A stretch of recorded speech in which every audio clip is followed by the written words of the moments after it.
Episode 68, The Paradox.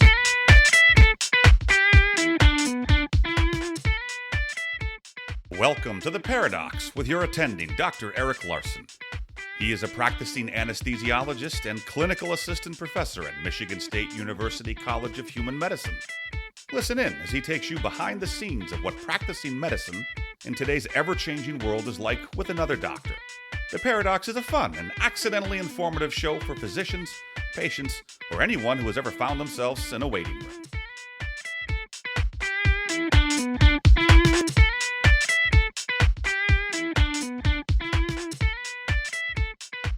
Welcome to The Paradox. I'm your host, Dr. Larson.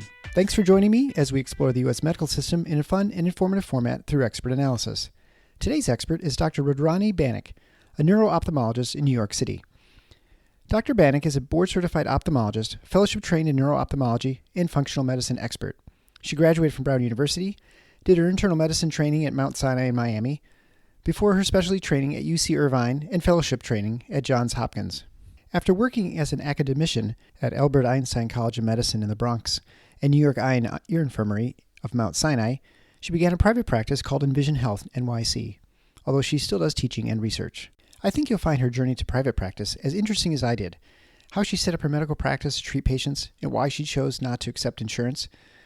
And how does a specialist drive referrals? How do you find a niche in a city with the highest concentration of ophthalmologists in the country? I'll tell you all about that in the interview, as well as talking a little bit about migraine treatment. Additionally, I think it's very important that I tell you what the fovea is. So it's a little bit strange, but the fovea is a spot in your retina, the back of your eye that receives light signals, and is where the concentration of receptors is highest and gives us our best vision. Anyway, it's important that you know what it is for a fantastic joke I tell in the middle of the interview. Well, I thought it was funny. Show notes, including links to Dr. Baniks' Facebook groups, Instagram account, YouTube, can be found at theparadox.com/068. You can find her practice at rudranibanikmd.com. That's rudranibanikmd.com. Thanks again for the listen and for allowing me to do last week's emergency podcast on some bad pending legislation in Michigan concerning surprise billing. It's been helpful to people here in Michigan, so thanks for allowing me the indulgence of interrupting your Paradox feed. Now we're back to the regular Paradox feed and the usual episode numbering. So for your patients, today you can enjoy my discussion with Dr. Rudrani Banik. An ophthalmologist sees the light. Enjoy. Well, thank you so much. I'm here with my new friend, Dr. Rudrani Banik, a neuro-ophthalmologist in New York. Thank you so much for joining the show today. Oh, thank you, Dr. Larson. It's really a pleasure to be here. Well, I was drawn to you because you have a very interesting practice. Why don't you talk about what your practice is in New York, in the big city, and I guess just sort of the evolution of how you got to where you are and the way you're practicing. Mm-hmm. Sure. So I guess I'll go back to my field, which is I trained in ophthalmology first, and then I did a fellowship in neuro-ophthalmology. So it's not a very common subspecialty, but it's a very necessary subspecialty. And straight out of fellowship, I was kind of groomed to take an academic position. My mentor was very much an academician, and he kind of said, well, this is what you should do. So I listened to him and I said, okay, I'll find myself an academic job. So I got a faculty position at Albert Einstein College of Medicine in the Bronx. And I was there for several years. And then subsequently, I became a program director, still in academics. I was still doing ophthalmology, neuro-ophthalmology. And then I got a position at New York Eye and Ear Infirmary. And again, I was doing a combination of things. So I was seeing patients, I was teaching quite a bit, and I was doing clinical trials in neuro-ophthalmology. And basically, I envisioned myself staying in academics for the rest of my career. I really didn't think that there was any reason to change or to leave because I was quite happy in my position, and I thought I would stay there till I retired. But things changed along the way, and this was about, I would say about 2016, when there were some changes going on within the department. My hospital had merged with a much larger organization, and there were changes coming down the pipeline that I wasn't necessarily interested in participating in. And around the same time, I also started to have some health issues. And so I had migraines pretty much my whole adult life, but my migraines were very, very severe at that time. And it turned out that I was pretty much having a migraine every single day because of stress and poor diet and lifestyle. So I was going to work with a migraine every day, plus all these changes are happening at work in terms of administration and leadership. And at that point, I decided I needed to kind of make a change in myself and my career. So I really discovered around that time functional medicine. And I don't know if many of your listeners are familiar with functional medicine, because I certainly was not before I'd heard, before 2016. I never even heard of the term, had no clue what it was. But basically, it's a way of looking at health, basically chronic disease, and trying to get to the root cause. So not just making a diagnosis and prescribing a medication and putting a Band-Aid on it, but really trying to fix the problem at its core and addressing it that way. Mm-hmm. So I became really intrigued by functional medicine. I used some of the principles to fix my own issues. So I began to make major changes in my nutrition, which I think was really the root cause of my migraine. I had a horrible diet, and I wasn't taking care of myself. I wasn't sleeping properly, wasn't eating meals on time. There's so many things I was doing not right. I was also having lots of caffeine. So I think functional medicine really improved my own issues. And around the same time, when things were going on at work, I was thinking, well, I think I want to incorporate functional medicine more into my practice, not just for my own health, but for my patients. The limitation of functional medicine is that it takes quite a bit of time to address patients' issues. And many times patients have multiple issues. So it can't be handled within just a 10 or 15-minute visit. Oftentimes visits are an hour or two, or perhaps even longer, especially a neuro-ophthalmic visit. So I made the big leap, and I decided to leave my position in academics, and I decided to venture out and open up a private practice so I could practice functional medicine in the way I thought was best for my patients. So long story short, that's kind of how I came to becoming getting into private practice and also pursuing functional medicine. I've never heard a story about a physician who doesn't eat well, has lots of caffeine, and doesn't sleep. That might describe everybody in medicine. Right? So, and it's funny. Well, I was as an extreme. I was really at an extreme. I mean, I was having like 8 to 12 cups of caffeinated beverages a day and just sleeping 4 hours a night. I mean, I was really in bad shape. So wow. Yes. And yeah, I mean, this is a story you hear all the time. It's certainly people say, well, once I'm done with training, I'll kind of go back to being healthy again.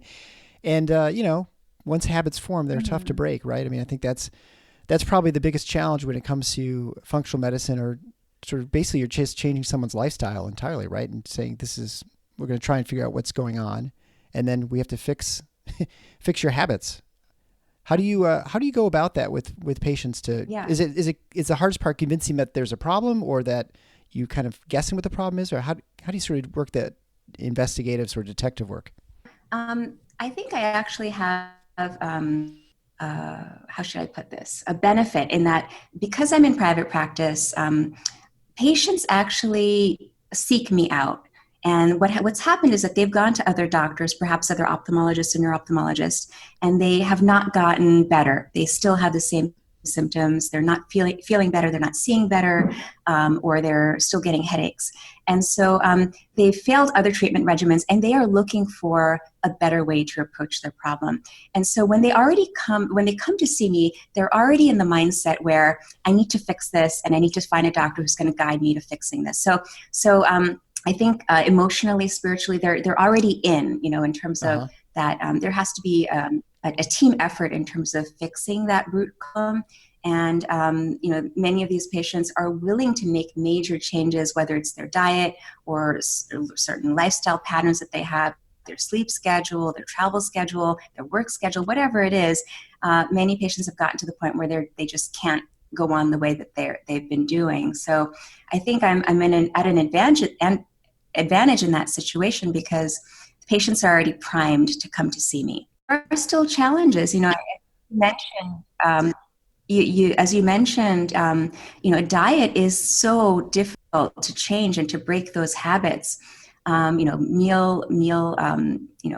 someone's eating actually, but also meal timing is also very important. And of course, portion size. So it's very difficult to modify that unless someone is 100% in and they want to do it with you. Do you find that a lot of problems are related to dietary? I mean, I think there's more research coming out that there's the inflammatory effects of simple sugars and things like that I think we weren't well appreciated in medicine, and that the potential influence it has on disease processes. So do you have to use the science? I mean, I guess you said you have people are sort of willing, but do you use the science to try and find the root cause a little bit faster, or how is someone comes in, let's say with migraines, maybe just an example. Someone comes in with migraines, they've had it like you did. How do you go about figuring out what's going on and how to fix it? So, I first do an intake, which is quite extensive. So I ask them about their habits. How much, what are they eating? How much are they eating? And all the other things. And also I ask about stress levels. And for many patients, what it comes down to, honestly, is just reducing their stress level, specifically for migraine, but perhaps for other conditions, other inflammatory conditions, it's much more than that. And one thing I've kind of learned in my functional medicine training is that many conditions are very closely tied to gut health. So it may not just be inflammatory foods, but it could also be disturbances in the microbiome, or what they call gut dysbiosis. And so I do really address that quite a bit in terms of what's going on in their GI system, because it may sound a little odd, but I really do believe that there is a gut-eye connection. I know many people have maybe heard of a gut-brain connection or definitely gut-immune connection, but there is such a thing, I think, as a gut-eye connection. And I think that there are certain, bacterial kind of strains which may be impacting which may be affecting their neurotransmitters, affecting their immune system, kind of triggering or allowing the chronic inflammation that's leading to their issue. So it does require some detective work. I practice in New York. I'm very limited in terms of testing that I can do. I happen to live in a state where I'm very limited in terms of I can't order a comprehensive stool analysis to see exactly which microbial species are in the gut. I'm not really permitted to do that.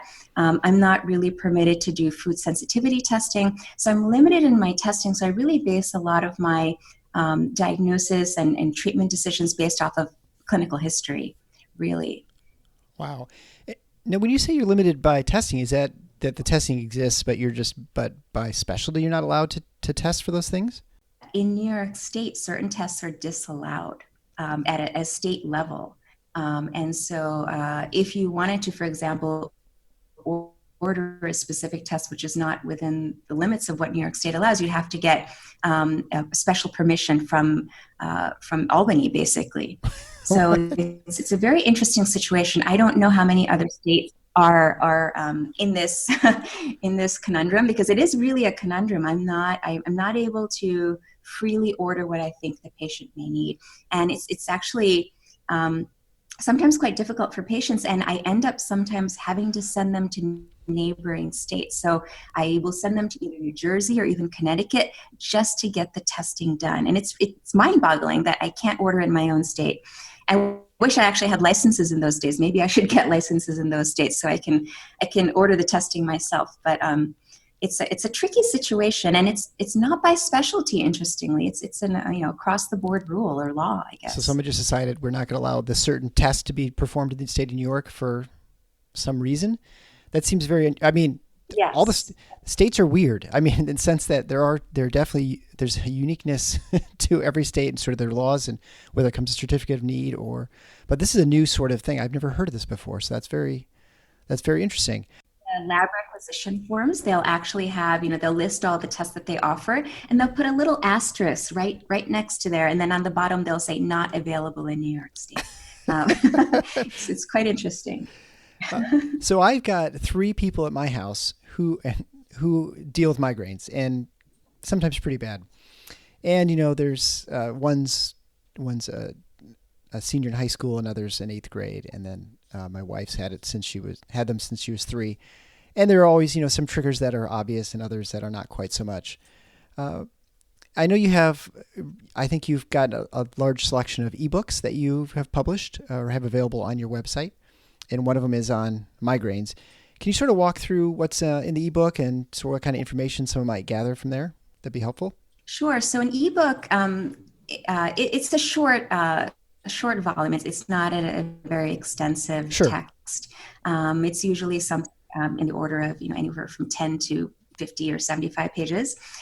And so I have a few ebooks on my website. The one on migraine, it's titled 6 Natural Ways to Improve Your Headaches, Stop Suffering and Start Living. Yeah. And so basically I go through what some of the dietary interventions are. And it's not the full dietary intervention, but it's basically I usually start patients on what's called an elimination diet, which is a mainstay of functional medicine. And an elimination diet is basically removing all the pro-inflammatory foods. So it does include gluten and dairy, as well as some nightshade vegetables, occasionally soy as well. And these are thought to be pro-inflammatory within the gut and can have immune kind of consequences. So the elimination diet is something that I recommend for 3 weeks. And so many patients are removing many food groups from their diet during this phase, but what I ask them to replace it with is very, very important. So I ask them to replace it with 12 therapeutic foods. And there's a whole list of them. They're in the ebook. I believe they're in the ebook. But basically, I really try to promote a plant-rich diet. So I'm not saying plant-based diet, but a plant-rich diet. And I usually say, take out all those foods and replace it with 5 cups of vegetables a day. And there are some vegetables which are perhaps better than others. And I think by doing the diet, it may not be that that they benefit because they're not eating all those pro-inflammatory foods. It may just be that they benefit because their blood sugar levels are better controlled. They're not having highs and lows, or they're not having as much just simple sugars. They're not having as much salt. They're not having as much caffeine or red wine, whatever it is. I find that it's very effective. The other thing that's really critical for migraine is just hydration status. So something very, very basic that many people don't even really consider in terms of migraine prevention, but it's so important to stay hydrated. I can't tell you how many times I've heard patients who develop migraine auras because they're working out at the gym and they're dehydrated, or it's a really hot, humid day and they just haven't had enough fluids and they develop aura and then migraine. So it's just something really important to maintain is hydration status. Caffeine is very important. I had mentioned this before as well. Caffeine, it's a double-edged sword with migraine. Sometimes people need a certain amount of caffeine to prevent migraines, but having too much is not good either. So I usually try to get patients to reduce their caffeine levels down to 8 ounces a day or less of a caffeinated beverage. Sometimes it's difficult, but with time, hopefully they can get there. And then the stress reduction part is really important. There's so many different stressors in our lives. We all have stress.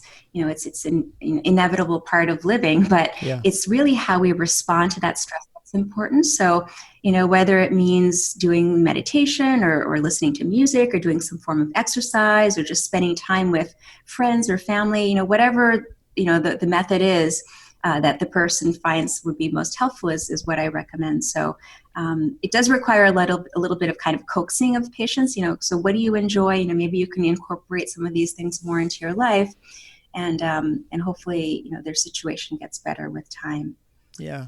So those are the mainstays of the migraine regimen. But I also use quite a few supplements for migraine that actually have been clinically proven to reduce the frequency and severity of headaches. So my magnesium is one of the really most beneficial mineral supplements that I found.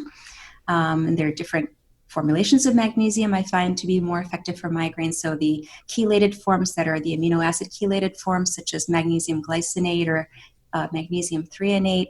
Riboflavin has also been shown at high doses to help with migraines. So riboflavin, V2, 400 milligrams a day. In my regimens, I also sometimes use essential oils. So it's really a departure from the traditional medical school kind of teaching of how do you treat migraine. The traditional medical approach is typically, okay, you take this prescription and eventually your headaches will get better. Right. And, it's like putting a Band-Aid on the problem. It doesn't really solve what's really going on. So, yeah, I mean, I think especially when it comes to migraines, more than something like hypertension is almost like a baseline sort of condition that people have. I mean, there are certainly ways and dietary things you can do, and losing weight, and exercising more, but for the most part, it feels like migraines. There's definitely more. It definitely feels more like a triggering phenomena. That there are all sorts of different things that factor into whether you have one or don't, or the severity of it, and how long it lasts. But I want to switch gears a little bit now to talk a little bit more about your practice, because I'm always intrigued on how people, change paths, and then how they figure out what they're supposed to do. Because I think it seems obvious to people who are on the outside, like, well, of course you would, set up your practice this way. But when you decided to leave academics, I mean, academics, and this is my impression as someone who's always been in private practice, but you train at an academic center. The academic schedule is fairly regimented. It's fairly predictable as far as sort of what your expectations are, and sort of how things are, and everything's kind of sort of built for you. There's not a lot that you have to set up for the most part. But it's totally different for private practice. I mean, you have to be very intentional about how you're going to go about creating a practice, and sort of how you're going to model it and get the revenues and those sorts of things. How did you sort of figure all that stuff out when you decided to leave the academic world? So I was scared to death, actually. Yeah, that's honestly, universal, because, I've heard. Yeah, and it's just I just never pictured myself being the owner of a small business. And that's really what it is. It's running a business. And I had no business background. My husband's in finance, but he didn't really actually help me that much, honestly. I kind of just figured things out by trial and error. And I figured, there are plenty of people out there in private practice. If they can do it, I can do it too. I just have to kind of figure out what's going to work for me. So, I learned how to do all the back end stuff. So, I had to find an EMR. I had to find a payroll provider. I had to figure out, okay, how am I going to find my staff? How am I going to have one staff member choose? I have a small practice, a solo practice. How many staff members do I really need? What are my hours going to be like? Because yes, I was in private practice, but I still wanted to maintain that the academic affiliation. So I was not full. I did not start off full time in private practice. I was doing it part time. So how was that going to work? And then the other side of it is, how would I get referrals? Because when I chose to go into private practice, I also decided to no longer participate with any insurances, and this is a really major step for me. I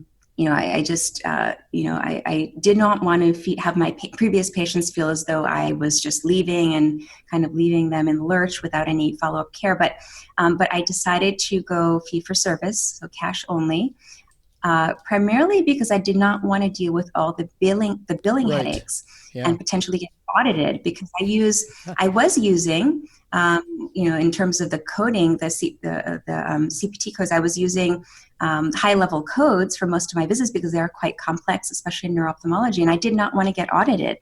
And if I spend an hour or two with the patient, I also wanted to make sure that I got reimbursed appropriately. Getting $35 for spending 45 minutes with a patient was not going to work in private practice. So I guess because of all these reasons combined, I chose to leave the insurance model. And it was a big step. I really honestly did not know how it was going to go. And what I told myself was, I will give this a limited amount of time to see if it's successful, if it's going to work or not. And I kind of said loosely, anywhere from 3 to 5 years, I'm going to try this. And if it doesn't work, I can always go back to academics. There's always that fallback option. Mm-hmm. So I think that was kind of giving me a little bit of some comfort. You were able to sleep at night because of that. Yeah, some comfort. I had something to fall back on, some reassurance that, okay, I'll still find a job even if this doesn't work. But I have to say, having been out in private practice now for over 3 years, I would never go back. Never.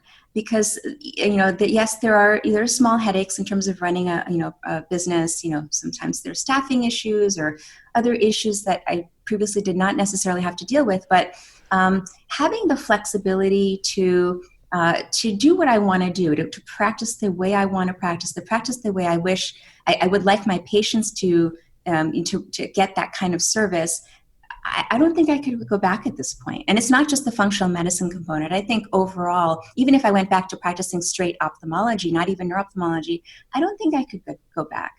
And then there's that other side of it, is the flexibility in terms of the hours. Mm-hmm. I can choose to work as little or as much as I want. I can take off for vacation whenever I want. So my daughter is still young. And, this past summer, I decided, hey, I'm going to take off 3 weeks. I'm going to take her to Asia, take her on a trip, because pretty soon she's going to be older and she's not going to want to go with mom and dad. So, if I were still an employee of a large hospital organization, I would not be able to just take off 3 weeks like that and go on a family trip. So there are definitely pluses and minuses. Yeah. I mean, everything's got trade-offs. That's all. That's what we learn in medicine. That's like the first thing, right? the trade-offs with anything. Mm-hmm. And I feel like when I talk to the physicians who either direct primary care, or I guess a lot of them who are specialists who are in the insurance-free sort of model, they consider themselves direct care, which is similar to direct primary care, but it's obviously not primary care, but just that it's a fee for service, cash base, and it just provides that flexibility. The challenges, of course, is always the other things, like you mentioned. What are you going to be able to have enough patients to keep the lights on? Can you stay busy enough, and can you charge enough? And are there people who are going to pay for that service, right? In New York City, in my field in ophthalmology, in New York City, in the zip code that I'm in, has the highest density of ophthalmologists in the country. So it seems like there's an ophthalmologist in every block almost, or two sometimes. So it's like you're in like the fovea of ophthalmology. So that was also a challenge, is, how would I get patients? And what I've learned is that, initially the first couple of months when I started in private practice, I would actually go and knock on people's doors and say, hey, I'm here. I'm around the corner from you. I do this and this and this. I provide these services. I'd be happy to help you out with any patients that you need. And the response I got was really shocking. The response I got was, well, thank you, but no thank you. Yeah. And I don't know how it is in other parts of the country, but, the physicians I saw in my neighborhood, they were set in their referral patterns, and they would not be willing to refer outside of their referral patterns. So it's kind of an interesting situation. So I was a little bit discouraged, but then what I realized is that in this day and age, so many patients are on the internet, and even, the whole range. So even elderly patients, I have 70 or 80-year-old patients who find me because they Google, and they find me that way. And I realized, no, I don't need to get referrals. I don't need to go knocking on people's doors and get referrals from my colleagues. I can actually just put myself out there into the world of the internet, into the web, and, create content that people would appreciate, and I can get patients that way. So I've done quite a bit on social media, kind of just providing educational content, and I think people find me that way. And so it's a completely different way of generating revenue, of developing a practice and a brand that I don't think I ever would have even known had I not left academics, because it never even crossed my mind, I should be doing these things. I should be out there on social media. I should be creating videos. I should be doing ebooks and things like that. So it's just completely changed my perspective, and all in a good way. Yeah, that's real interesting.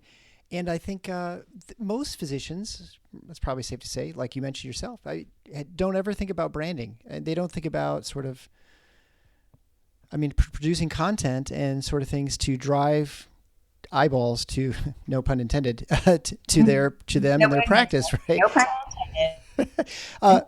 So, when you've learned it, did you learn about this, or do you say, I tend to fall on pages with people with ebooks or with video content? Is that what sort of got you the idea? Did you talk to someone? How did you sort of stumble upon this plan to, drive traffic to you from the web? So a couple of different ways. So number one, I am part of a functional medicine community. It's a very large community. So not just physicians, but there are nutritionists, there are PAs, nurse practitioners, chiropractors, naturopaths, men, and even PhDs who are in the functional medicine world, who are providers in some way or form. And so they've really nailed it down. I mean, they know how to work social media and how to generate momentum for their practice or their brand or the service that they're offering. So again, not everyone in the functional medicine world is an MD. And so I learned a lot from them and watching them and kind of seeing their successes, how they've navigated the space. The other thing that really opened my eyes was when I began to put together my website. And this is something that was just, completely a different world to me. I had no idea, what does a website have to have? What are all these terms, call to action, lead magnet, SEO? I mean, all these terms I'd never heard of before because I never had to learn about them before. So I began to work with a web developer who actually had worked with other functional medicine practitioners. And so in working with that, him and his team, I learned so much about how do you market yourself on social media? How do you market yourself on Google? How can you draft a perfectly worded Google ad, for example? And I never knew any of this before. So I'm just so happy that I did this, not just because of the satisfaction from, the practice standpoint, but just from a personal growth standpoint is to learn how to do all this and, kind of take it to the next level. And it took quite some time. I mean, this is not something I learned overnight. I would say that it took me probably a year and a half to even get my website up and running the way that I wanted it to look and the way that I wanted it to function. So it's quite a time investment as well, but it's totally doable. And even with someone with no experience whatsoever in designing a website, if you ask me right now to put together a website, I probably could do it on my own. So it's a steep learning curve, but totally doable. And the ebooks that you've written, I mean, how hard is it to do an ebook? It is so easy. It is incredibly easy. So, so the first thing is that you have to find a topic, a relatively small topic that you think your patients would, or your potential patients would want to hear about. And so oftentimes there are certain kind of catchwords in the title that will draw people in. So for example, 6 ways to lose weight, or, the 10 things that you should know about sleep hygiene, or, whatever it is. So you have to find a catchy title. And then basically in the ebook, basically the first kind of chapter, the introduction should be, okay, what is the problem that someone may be having, and how can you, as the physician or the provider or expert in this area, provide them with information to help them with their problem. So I think you basically have to draw people into your ebook first, and then write a very brief ebook. It should be something brief, because people's attention spans are really not that long. In the age of social media where people are scrolling through, tens of hundreds of posts in just a few minutes, you really want to just create something short, digestible, that people can really benefit from. So, I wouldn't make it too long. So most of my ebooks are fairly short. I would say 20 pages or less. But again, you can do something a little bit longer. Also intersperse it with plenty of interesting illustrations or diagrams or infographics. People love infographics.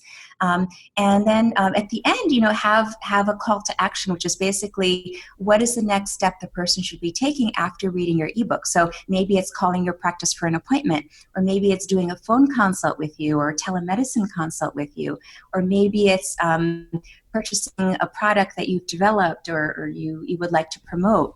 So there should be always a call to action at the end to get them to engage further with you. Or maybe it's something like follow me on social media, join my Facebook group, or follow me on Instagram or Twitter or YouTube, watch my video. So there should be the next step that patients or whoever's reading it will be invited to take. It certainly seems like when I see most of the ebooks that are offered, there's almost never a charge for them, because I don't think anyone would actually purchase one. But it seems like one of the primary functions of them is to gather email addresses and contact information so that you can reach out to these people who had some initial interest, at least in some of your products, to then come back or to offer them other things maybe in the future, right? I mean, that's one of the primary functions of the ebook. That's a free giveaway.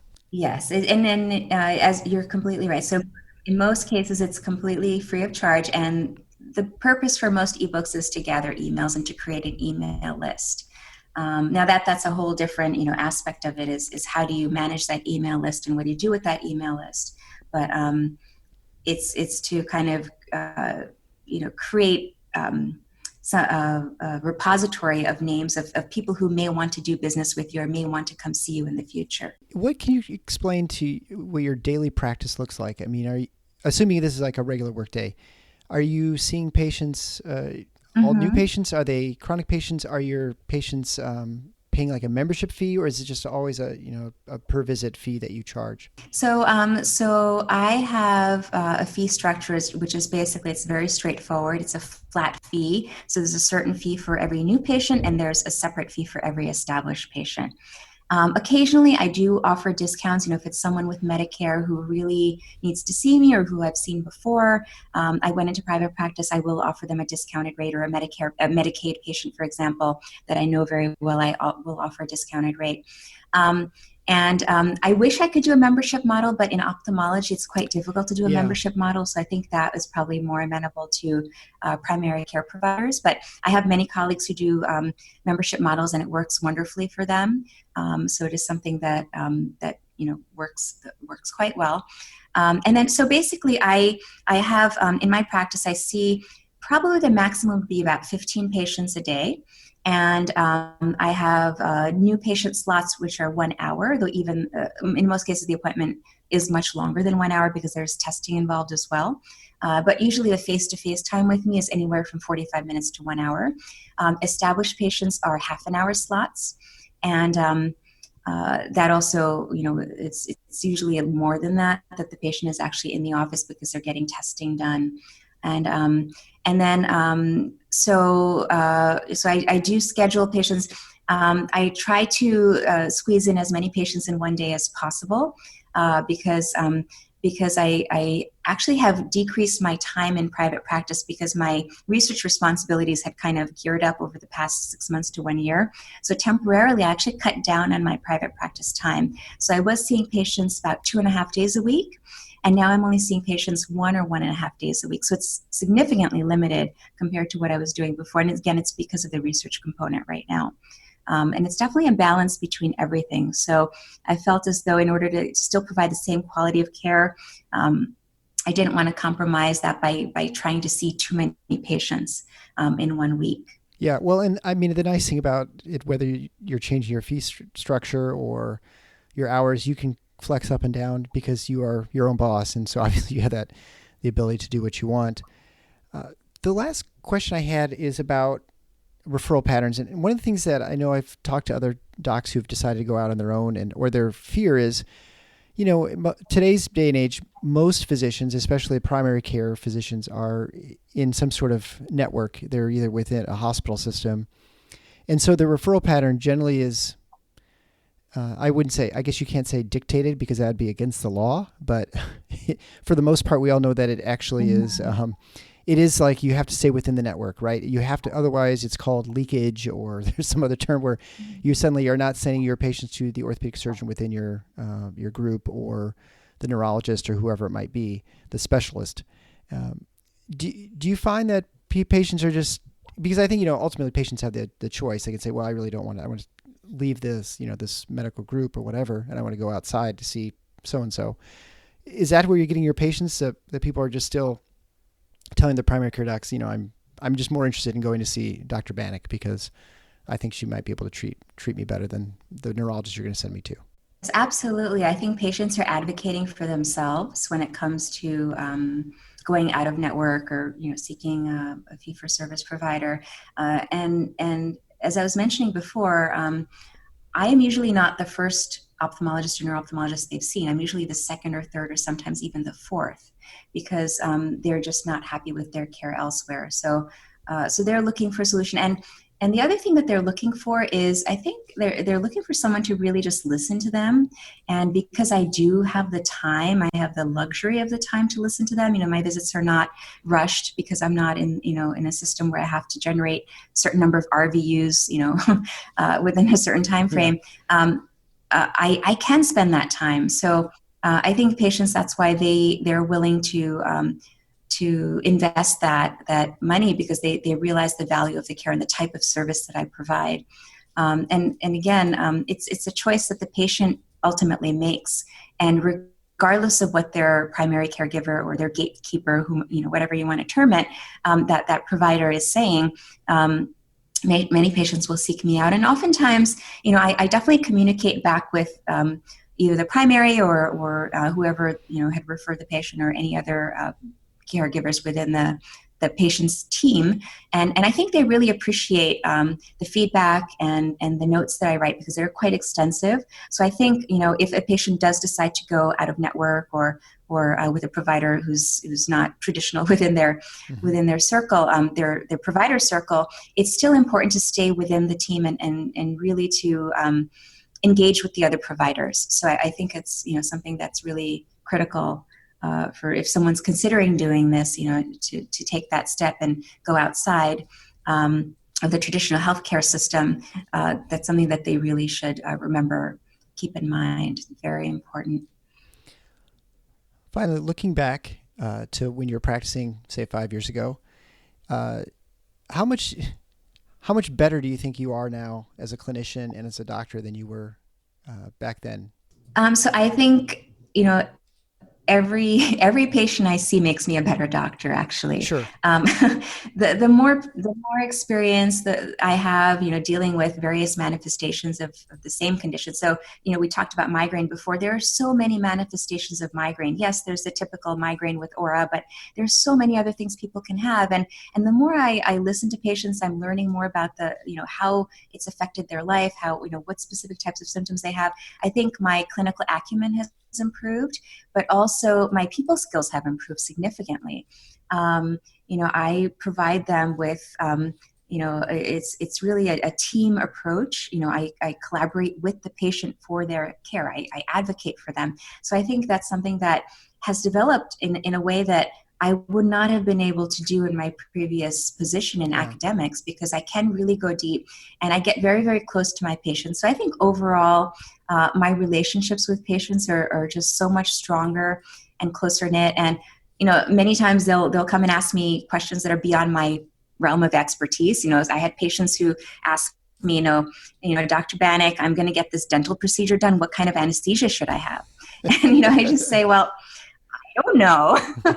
Go ask your dentist. But I feel, privileged in a way, because they're asking me because they trust me.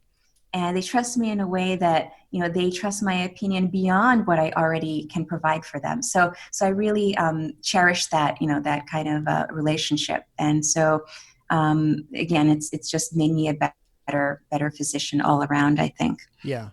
Well, and I repeat this mantra probably every other show, which probably drives listeners a little crazy, but 80% of physicians, the number one reason that they get professional satisfaction in the job is the relationship they have with the patients.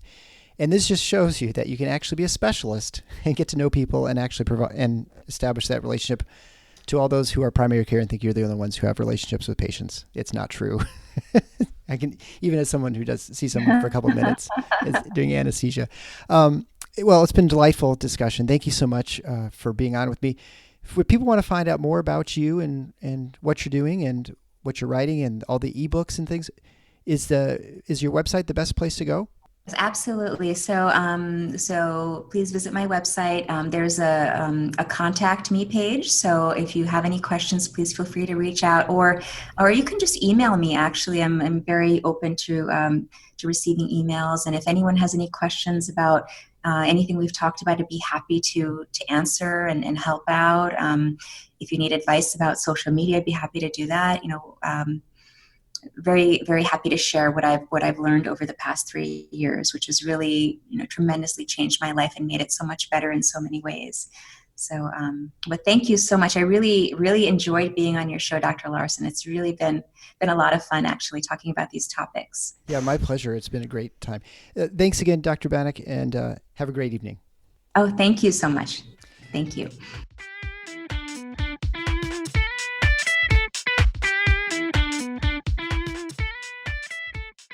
Thanks for listening to The Paradox. If you like what the doc is doing, please subscribe and leave a review on iTunes or Stitcher. And share the show with your friends. Become a supporting listener to get access to special bonuses at patreon.com/theparadox. Show notes can be found at theparadox.com.